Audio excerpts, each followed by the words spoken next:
It was the time to renew my web hosting plan with Hostinger. They raised an invoice of Rs 6,500 to renew the package for 12 months. However, Hostinger was offering 2 years worth of subscription to new subscribers. It means Hostinger was giving me 50% less value than a new customer. It is not something specific to Hostinger though, as almost all of the web hosting providers provide a discounted price for the initial term and then they charge the regular prices when it is the time to renew. I decided to buy a new plan due to the better value for the price. I purchased 4 years subscription as I am satisfied with Hostinger's services and I did not want to do a migration again after 2 years. One thing I realized after purchasing is that Hostinger has reduced the disk space from 200 GBs to just 50 GBs. Although 50 GB is still sufficient for me, it is quite downgrade even if they have upgraded the storage to NVMe SSDs. So this is the Hostinger panel. I have renamed the plan from the menu to web hosting old. I will be migrating all of my domains. However, for this video, I will only be doing the migration for techmesto.com. You can follow the same steps to move rest of your domains as well. If you try to add the domain to a new plan, you will realize that Hostinger doesn't allow it.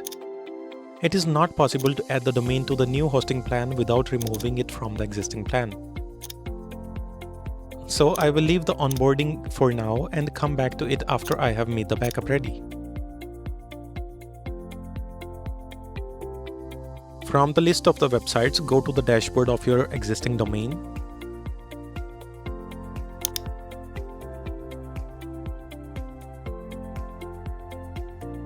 Expand the Files menu item and then choose Backups. Hostinger takes a daily backup automatically. You can also create a manual backup once every 24 hours, and you can view the backups by clicking on View Backups option.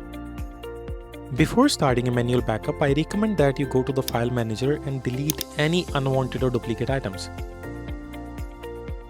This could be some past backups, cache, or other files.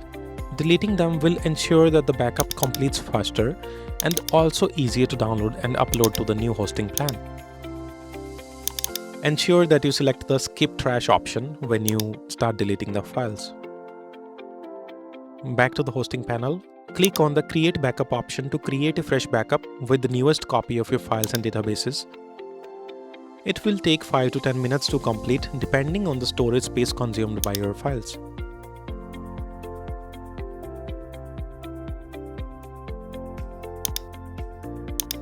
Now go to Restore and Download page where backups are available for downloading. Do not use the website backup option as even though it says it will download all the files and backups, I saw that a lot of files and folders were missing from the backup.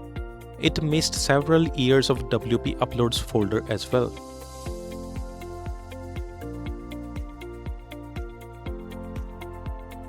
You should use the Files Backup option instead.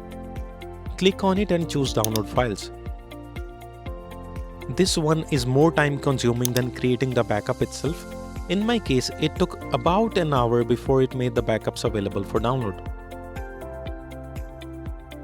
Click on the download button to download the files to your PC. One nice thing about this backup is that it includes a backup of all the domains in your account and not just the domain selected in the dashboard. Now, move over to the Database Backup tab to download a backup of your MySQL databases.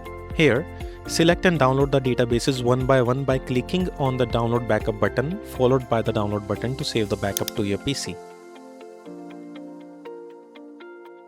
You will need to repeat the process for each database that you want to download.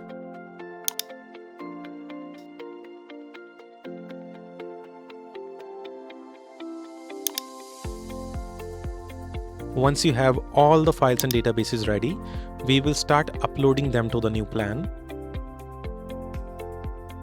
Start the new plan setup again and choose Create a Website. You should now go with empty php/html website since we will upload all the files manually.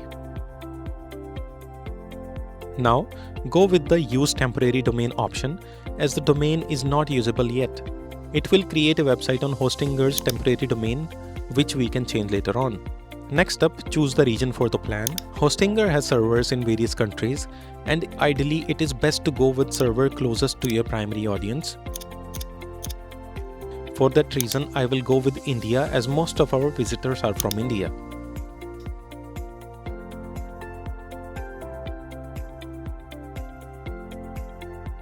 Now expand the file section and choose File Manager.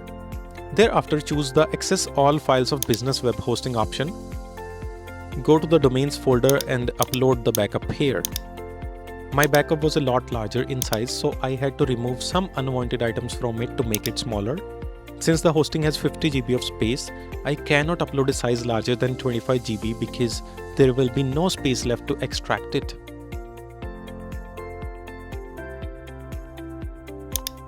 Right-click on the uploaded file and choose Extract.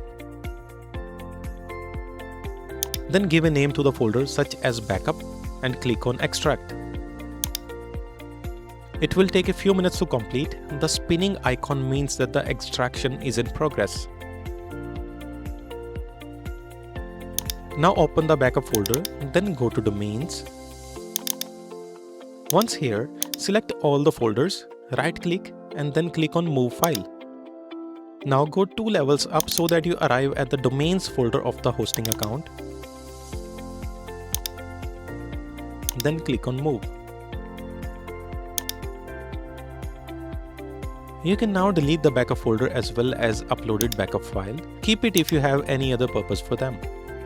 It is a good idea to look over at the domain files to verify that all files and folders are in place before proceeding further. Now is the time to create MySQL databases. So go back to the Hostinger portal and go to Management option under Databases. Then create a new MySQL database. You can keep the existing name from the WP config file or create a completely new one.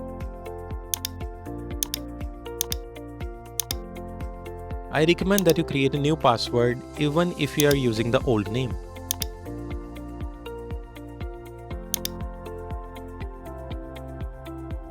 Once done, click on Enter phpMyAdmin to enter the portal and restore the database backup. Click on Import at the top navigation, then click on Browse and select the backup sql.gz file.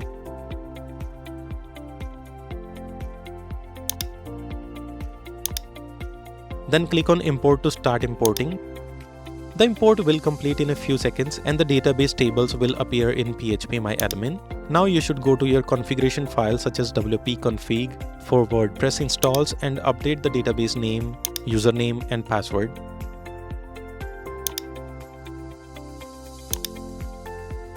Remember to change the full database and username even if you are keeping the old database name, as the prefix changes when you switch to a new hosting account.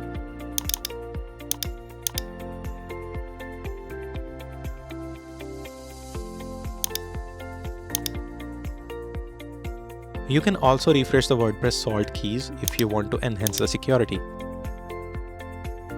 Hit the save icon when done. Now is the time to free up the domain name from the old hosting so that we can add it to the new one. Go to the list of websites and click on the 3 dots next to the domain name that you want to free. Then choose Change Domain option. We will free the domain by replacing it with a temporary Hostinger domain.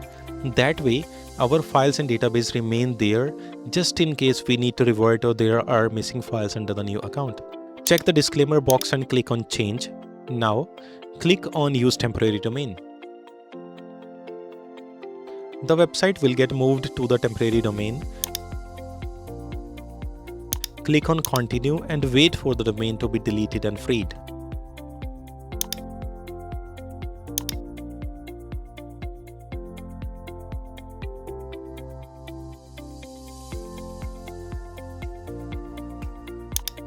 Reload the page and go to the dashboard of the temporary domain on the new hosting account. Now is the time to connect it to our proper domain.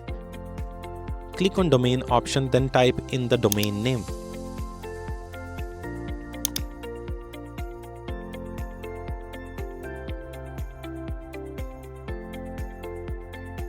Select it from the list and click on Next.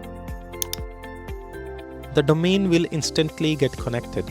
Click on Continue to proceed. The website's dashboard should now carry the primary domain instead of the temporary one previously used. At this point, your website should just work fine.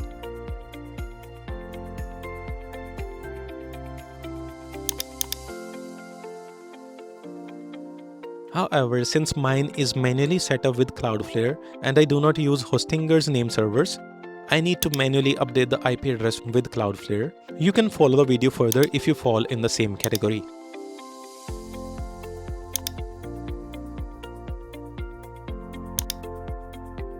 Log into Cloudflare and open the domain's DNS settings. Here, we need to update the DNS records for the A and www records. To find the IP address of your new Hostinger account, go to the website's dashboard, click on Hosting Plan, and further click on Plan Details. Copy the IP address mentioned next to the website IP address option. Now, update the IP address in Cloudflare.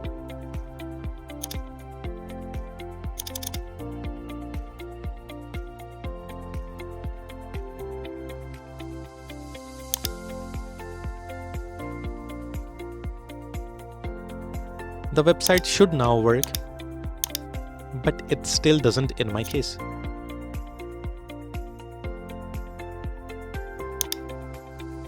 It is because the SSL certificate is not issued and still stuck on installing.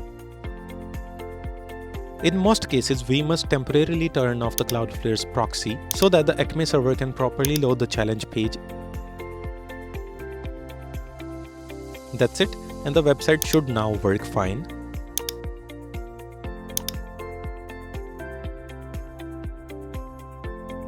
There we go. The migration is complete with as less downtime as possible.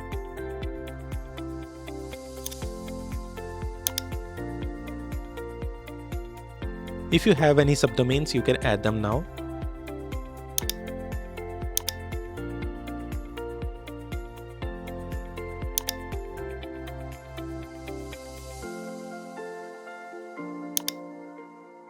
You can also repeat the same procedure to add other domains you had in your old hosting account. The files are already moved. You just need to create databases and restore the backups. That's it for the video. If you're facing any trouble migrating your website, then feel free to ask in the comments or over at our Telegram group.